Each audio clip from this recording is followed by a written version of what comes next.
What a Mickey Mouse media we have in this country. Absolute, pathetic, corrupt joke. Corrupt. They pretend they care about the well-being of the president, commander-in-chief. They could give a damn. They wish he would drop dead tomorrow. You and I know it.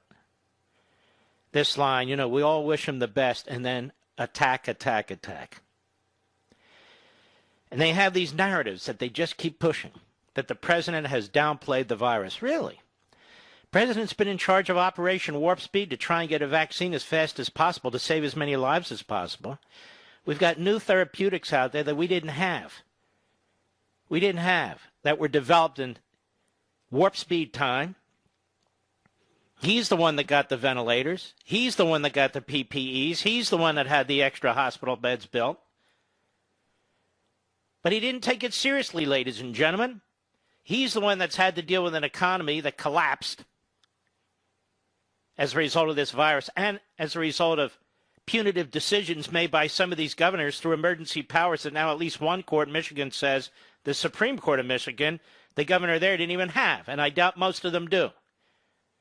Day in and day out, we saw what he was doing. Day in and day out, he was meeting with hundreds and hundreds of people. The task force, scientists and other experts in the federal government, in different federal agencies, people in the private sector, experts, all kinds of people providing advice to the President of the United States. Biden sits there in his basement, eating pistachio nuts and Lay's potato chips, shooting spitballs all over the place, never lifts a finger, can barely complete a sentence. President of the United States, day in and day out, we saw it on video. We know what he's been doing. And yet they keep telling us he's been downplaying the virus, and now maybe he'll take it seriously. Now maybe that he's got the virus, maybe he'll take it seriously. How sick is this? They say he doesn't follow the science. He's been following the science since day one. He's been trying to accommodate governors who've made bad decisions in terms of prioritizing their budget and their health needs in their states, and they're the front lines. He's been filling their gaps left and right. He's been pushing through Congress these massive relief bills. Now he wants to focus more on the virus, and now Nancy Pelosi holds him up and says, no, not until you bail out the blue state governors and their pensions. Pensions? Oh, yes. Only then will we help the unemployed. Only then will we help restaurants. Only then will we help airlines. She holds a gun to his head. She's never criticized for anything. She has the gall to go on TV the other day to basically say the chicken's coming home to roost for the President of the United States with a mask. This is the woman who tried to sneak into a salon without a mask. Joe Biden lecturing about what he would have done with the virus. He basically, as he always does, plagiarizes what the president did do. But he had a shot 11 years ago, utterly and completely blew it with the swine flu. And we've been through it. I don't need to go through it again.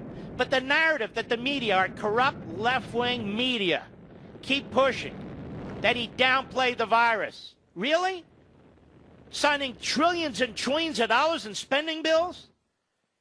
Already has contracted for the production of the vaccines, should they come off the scientific table relatively early. He's already contracted for the distribution. They've already put in place a regime on how it's to be distributed. Does this sound like a guy who's downplaying a virus?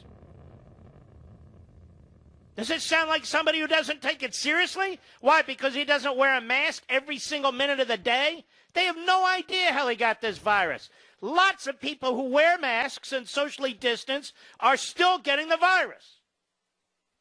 It's a virus. And there's no 100% foolproof way to deal with it, either in your own life or your family's life or any business, or even if you're President of the United States. Then I hear he didn't protect us.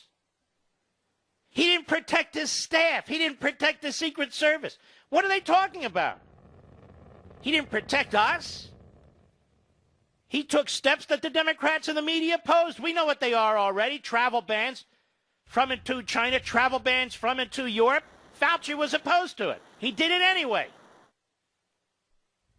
He did it anyway. What is it? We haven't shut down the economy so we look like North Korea and handed the election over to the Democrat? This is what they're upset about. Their media and the Democrat Party media and the Democrat Party pushing these lies and these narratives while he's in the hospital.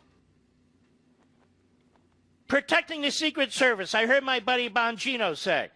All of a sudden, they're worried about law enforcement. Not when they're getting beaten over the head, not when these Antifa, Black Lives Matter, and other running around, spewing, spitting, throwing Molotov cocktails.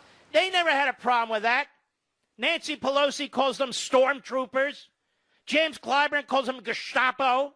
They're called secret police. All of a sudden, the Democrats and the media are worried about law enforcement. How disgusting is this? How transparent and cynical is this? Unbelievable. He didn't protect his staff. I've gone into that Oval Office at least 4 times since this virus. You are tested before you can go into the Oval Office. You must socially distance when you're in the Oval Office. I have no idea what they're talking about. None. And neither do they. And the president's going to be walking out of Walter Reed Hospital sometime this evening, sometimes during the course of this program, because he wants to get out and he wants to lead the country. He's a serious man. He has a serious job. Joe Biden has never been a serious man. 47 years, nothing to show for it, nothing. They concoct a fiction around this man. A fiction that somehow he's a leader because he wears a mask. It's appalling. His SUV ride, look at the Secret Service members. Look how he endangered them. He didn't endanger any of them. Last check, none of them got sick from Trump, but they're worried about the Secret Service. Were they worried about the Secret Service at Lafayette Park when they were being attacked? Not in the least. Not in the least. They attacked the Secret Service. They attacked the Park Police. They attacked federal law enforcement, the Attorney General, the Department of Justice, the President of the United States.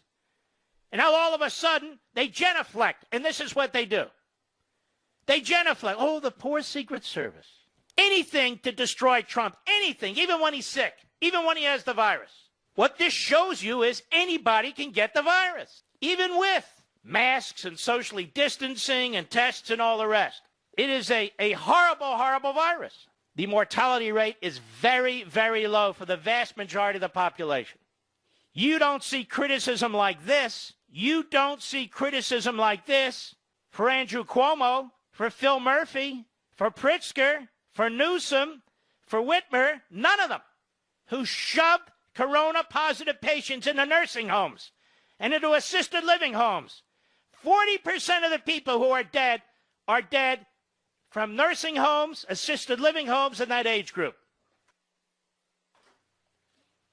Have you heard a single Democrat, Biden, Harris, criticize what was done? There is affirmative steps taken that killed people. Affirmative steps. Apparently they didn't take the virus seriously. You never hear that. You never hear that. The President of the United States didn't put out those directives. Those governors put out those directives. How do I know? I have 3 of them right in front of me. And yet the media pretend they don't exist. Biden pretends they don't exist. Harris pretends they don't exist. They all pretend they don't exist. This president has moved heaven and earth to deal with this virus, and they're trying to use it to bring down his presidency. Just like they tried to concoct a Russia connection to bring down his presidency. Just like they tried to concoct payoffs and tax evasion and tax violations when it comes to Michael Cohen. None of that has occurred. None of it. 3 weeks ago, we're talking about an Atlantic article. 2 weeks ago, we're talking about a Bob Woodward article. 2 months ago, it was John Bolton. Anything and everything, they just throw it against the wall over and over again because they think you're stupid. And because they know 40% of the country is stupid. We call that the Democrat base. Meanwhile, what's the scrutiny on Joe Biden's health? None whatsoever. None. Everybody knows he has issues. Everybody knows he has issues. Do they ask for medical records? Do they ask for tests? Nothing. Zero. What about the country? Would the country be endangered if somebody like this is president of the United States with a finger 6 inches away from the nuclear code? No questions. Nothing. What about his record in dealing with a virus that doesn't even come close to the complexity and difficulty of this virus? What about Not a question to Joe. Not a question about what he failed to do. Nothing. Nothing about his health. No transparency. Nothing about his failures when it came to the swine flu. Nothing. Zero. And then the Democrats started, and the media started. They all sound the same. You know what? We can't trust anything John Carl says of ABC News, this White House, because they lie all the time. They just lie and lie and lie. And the hilarity here is Joe Biden's entire career is a reputation as a liar. And so during the debate last week, what is he? You're a liar, liar, liar, liar. The media know full well, they should, but maybe they're ignoramuses, so they don't, about the history of presidents and their health situation. Got a couple of presidents that the press protected. Of course, they're Democrats. But Donald Trump, there's nothing Donald Trump can do, even when he's sick, even when he wants to thank the people who are from all over the country to support him at the hospital. If it were Barack Obama, they'd say, wow, look at him. What a leader. Look at Barack. He's just unbelievable. He's kind. He's compassionate. People came out. Even though he's sick, you wouldn't hear anything about the Secret Service, which he treated like S. Obama treated the Secret Service like crap. And Michelle was even worse.